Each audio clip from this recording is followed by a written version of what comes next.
میری ماما کو دادی اور پھپھو نے مار دیا۔ ایک کم سن بچے کا بیان۔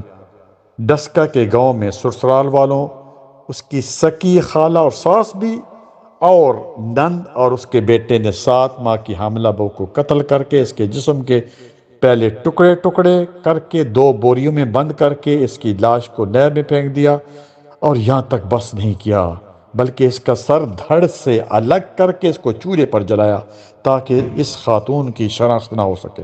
انا للہ و انا الیہ راجعون۔ او ظالموں، نبی صلی اللہ علیہ وآلہ وسلم نے تو کیڑی تک کو مارنے سے منع کیا ہے، اور تم نے 2 اشرف المخلوقات کی جو ہے وہ جان لے لی۔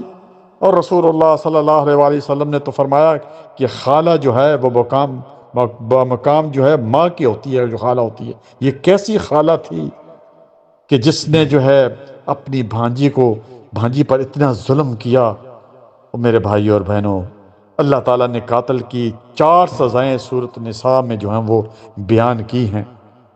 سنیے، جو کسی مومن کو جان بوجھ کر قتل کرتا ہے، پہلی سزا فجزاء جہنم، اس کی سزا جہنم ہے، خالدن فیہا، اس میں ہمیشہ رہے گا۔ دوسری سزا اللہ تعالیٰ اس پر غضب ہوگا، غصے ہوگا۔ تیسری سزا اس پر لعنت ہے، اور چوتھی سزا اس کے لیے بہت بڑا جو ہے عذاب ہے۔